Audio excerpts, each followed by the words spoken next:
இப்போ நம்ம பார்க்க போகிறது பார்த்திங்கன்னா எக்ஸசைஸ் 2.5ல் 6th சம் பார்க்குறோம். கொஷின் பாருங்கள். Find the middle term of an AP. ஒரு அர்த்தகணித ப்ராக்ரஷனில் மிடில் டேர்ம் கேட்டிருக்காங்க. இப்போ அந்த ப்ராக்ரஷன் கொடுத்துருக்காங்க. அதில் எத்தனை டேர்ம் இருக்குதுன்னு நம்மளுக்கு தெரியாது. ஸோ ஃபஸ்ட்டு அந்த எத்தனை டேர்ம் இருக்குது, மொத்தம் எத்தனை டேர்ம் இருக்குங்கிறத என்ன கண்டுபிடிக்கணும். ஓகேவா? ஸோ அது ஆன் நம்பராக இருந்துச்சுன்னா அதனுடைய மிடில் வேல்யூ நம்ம ஈஸியாக கண்டுபிடிச்சிடலாம். இப்போ ஒரு ஃபைவ் நம்பர்ஸ் இருக்குதுன்னா அதோட மிடில் தேர்ட் 3 தான். ஓகேவா? T3 தான் மிடிலாக இருக்கும். ஆனால் அதே ஈவனாக இருக்குது. இப்போ ஃபோர் தான் இருக்குது அப்படின்னா மிடில் டேர்ம் எதை நம்ம கண்டுபிடிக்க முடியாது. அப்போ அதுக்கு என்ன பார்த்தோன்னா ஈவன் நம்பராக இருந்ததுன்னா அதை 2ஆல் டிவைட் பண்ணணும். இப்போ 4 இருக்குது அப்படின்னா 4ஐ 2ஆல் டிவைட் பண்ணால் என்ன வரும்? 2 தான் வரும் இல்லையா?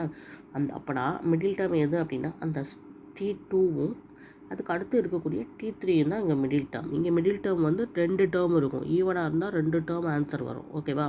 ஆடாக இருந்ததுன்னா நம்ம மிடில் ஈஸியாக எழுதிடலாம். இப்போ ஒரு ஆட் நம்பர் அப்படிங்கும்போது 9ன்னு வச்சுக்கலாமா? இப்போ இந்த 9 டேர்ம்ஸ் இருக்குதுன்னா அதில் மிடில் நம்பர் இந்த 4 4 8 போயிடுச்சுன்னா டோஸில் இருக்கக்கூடிய அந்த T5ங்கிறது தான் நமக்கு மிடிலாக இருக்கும். T5ங்கிறத எடுத்து எழுதிடலாம். ஆனால் இது 10 இருக்குது, ஈவன் நம்பராக இருக்குது அப்படின்னா நம்ம இப்படி என்ன செய்யணும்னா 10/2 போடும்போது நமக்கு T5 கிடைக்கும். பட் அது மட்டும் மிடில் கிடையாது. T5 கிட்ட இருக்கக்கூடிய அந்த T6ம் மிடில் தான் சொல்லி T5ம் கண்டுபிடிக்கணும், T6ம் கண்டுபிடிக்கணும். ஸோ இதே ப்ரொசீஜர் தான் நான் இந்த சம்மில் ஃபாலோ பண்ண போகிறோம். மொத்தம் இதில் எத்தனை டேர்ம்ஸ் இருக்குன்னு நம்மளுக்கு தெரியாது. ஏன்னா அவங்க ஒரு சீக்வன்ஸ் கொடுத்துருக்காங்க. ஸோ இதில் n கண்டுபிடிக்கணும். எத்தனை டேர்ம் இருக்குதுன்னு சொல்லி n கண்டுபிடிச்சிருவோம்.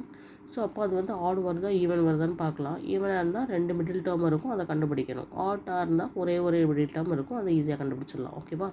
ஸோ எப்படி செய்ய போகிறோன்னா n கண்டுபிடிக்கிறதுக்கு அப்போ என்ன தெரியணும், என்ன எப்படி கண்டுபிடிக்கணும்னா இங்கே ஒரு நியூ ஃபார்முலா நம்ம கற்றுக்குவோம். ஓகேவா? என்ன ஃபார்முலா அப்படின்னு பார்த்தீங்கன்னா n கண்டுபிடிக்கிறதுக்கான ஃபார்முலா. அதாவது டோட்டலாக இதில் எத்தனை டேர்ம்ஸ் இருக்குது அப்படிங்கிறத கண்டுபிடிக்கிறதுக்கு ஒரு ஈஸியான ஒரு ஃபார்முலா இருக்குது. பார்த்தீங்கன்னா very simple. n = L - A / D + 1. இது ஒரு பெரிய கஷ்டமான ஃபார்முலாலாம் கிடையாது. Tn = A + n - 1 × D இதுலேருந்து டெரைவ் பண்ணது தான். ஓகேவா? வேறு கஷ்டமான ஃபார்முலாலாம் கிடையாது. இதுலேருந்து அந்த என்ன டெரைவ் பண்ணியிருக்காங்க, அவ்வளோதான். ஸோ இப்போ என்ன தான் நம்ம கண்டுபிடிக்க போகிறோம். அப்போ மற்ற எல்லா டேர்மும் நம்மளுக்கு தெரியுதான்னு பார்க்கலாமா? வரிசையாக எழுதுவோமா? இதில் L அப்படிங்கிறது தான் நம்மளுக்கு லாஸ்ட் டேர்ம். Lங்கிறது என்ன வச்சுக்கலாம், லாஸ்ட் டேர்ம்னு ஞாபகம் வச்சுக்கோம். ஸோ லாஸ்ட் டேர்ம் இதில் எத்தனை அப்படி இல்லைன்னா இதுதான் Tn, என்னாவது டேர்ம். ஓகேவா? So 183 L. ஓகேவா? அதுக்கடுத்து என்ன வேணும்? ஏங்கிறது வேணும். First term 9. அடுத்து என்ன வேணும்? D வேணும். Dங்கிறது T2 - T1. ஈஸியாக எழுதிடலாம். 15 - 9 என்ன வருது? 6 வருது. So D = 6. எல்லாமே தெரியுது. ஸோ எந்த கண்டுபிடிச்சிடலாமா? 183 - 9/6 + 1. ஸோ எப்படி கண்டுபிடிக்கிறோன்னு பாருங்கள். இதில் 9 போயிடுச்சுன்னா 174/6 + 1 வரும். ஸோ என்ன கண்டுபிடிக்கிறதுக்கு இதை என்ன செய்யணும்? 174 6ஆல் டிவைட் பண்ணணும். 2 6 12, பேலன்ஸ் 5 4.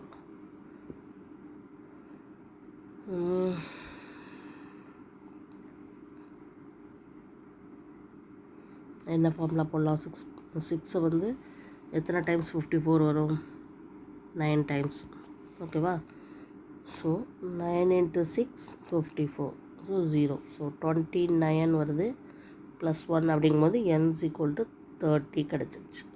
ஸோ டோட்டலாக இந்த சீக்வன்ஸில் எத்தனை நம்பர் ஆஃப் டேர்ம்ஸ் இருக்குது? 30. So this is a even. அப்போ நம்மளுக்கு மிடில் டேர்ம் எப்படி கண்டுபிடிக்க வேண்டியது இருக்குன்னா, மிடில் டேர்ம் மீன்ஸ் இந்த n/2வும் அந்த n/2 + 1 இந்த ரெண்டுமே நம்மளுக்கு மிடில் டேர்மாக இருக்கும். அப்போ எவ்வளோ வரும் பாருங்கள். 30/2வும் அந்த 30/2 கூட ஒரு +1 ஆட் பண்ணதும் வரும். அப்போ 15ம் 16ம் தான் நம்மளுக்கு middle term. So middle term என்னதெல்லாம் கிடச்சிருக்குன்னு பார்த்தீங்கன்னா, இங்கே ஈவனாக இருக்கனால 2 மிடில் டேர்ம் உண்டு. T15ம் T16ம். இது அப்படியே ஆன்சர்னு சொல்லிட முடியாது. இதோடைய வேல்யூவை நம்ம கண்டுபிடிச்சி எழுதணும். அப்போது T15க்கு என்ன ஃபார்முலான்னு பார்த்தீங்கன்னா A + n - 1 × D ஃபார்முலா தான். ஸோ A = என்னது? 9. n மைனஸுங்கும்போது என்னங்கிறது இங்கே 15. So 15 - 1 × D எவ்வளவுங்க? 6. ஸோ இதே மாதிரி D16 நம்ம கண்டுபிடிச்சிடலாம்.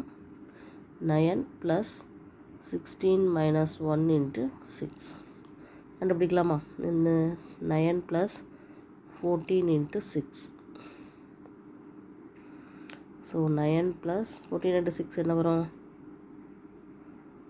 84. ஸோ இது ரெண்டும் ஆட் பண்ணால் 93.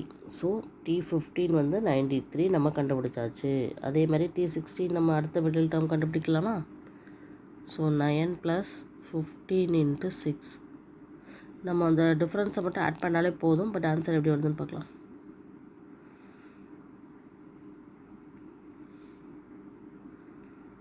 ஸோ 99. ஸோ அந்த டிஃப்ரென்ஸ் D ஆட் பண்ணி நம்ம கண்டுபிடிச்சாலே இது கிடச்சிரும். பார்த்துக்கலாம். 93 + 6 என்னது தான் 99 கிடச்சிருச்சா? ஸோ 2 மிடில் டேர்மும் நம்ம கண்டுபிடிச்சாச்சு. ஓகேவா? ஸோ இப்படி தான் செய்யணும் இந்த sum. Very very simple sum. So இதில் ஒரு புது ஃபார்முலா படிச்சிருக்கோம். n = L - A/D + 1. இது ஒன்றும் பெரிய கஷ்டமான ஃபார்முலாலாம் கிடையாது. உங்களுக்கு இந்த ஃபார்முலா தெரியலை அப்படின்னா எனக்கு தெரிஞ்சு இதில் கூட கண்டிப்பாக நீங்கள் வந்து சப்ஸ்டியூட் பண்ணி n கண்டுபிடிக்கலாம். தப்பே இல்லை. ஓகேவா? அந்த nth டேர்ம் தான் நமக்கு வேணும். nth டேர்ம் இந்த 183ன்னு போட்டு A வேல்யூ D வேல்யூ போட்டு n கண்டுபிடிக்கலாம். அந்த மாதிரியும் செய்யலாம். இந்த ஃபார்முலா யூஸ் பண்ணியும் செய்யலாம். ஓகேவா? nth டேர்ம் கண்டுபிடிக்கிறீங்க. இதில் கண்டிப்பாக என்ன குழப்பம்னாலும் அது ஆடா ஈவனாங்கிறத ஃபைண்ட் அவுட் பண்ணிக்கோங்க. ஆட் நம்பராக இருந்தால் வெரி வெரி ஈஸி.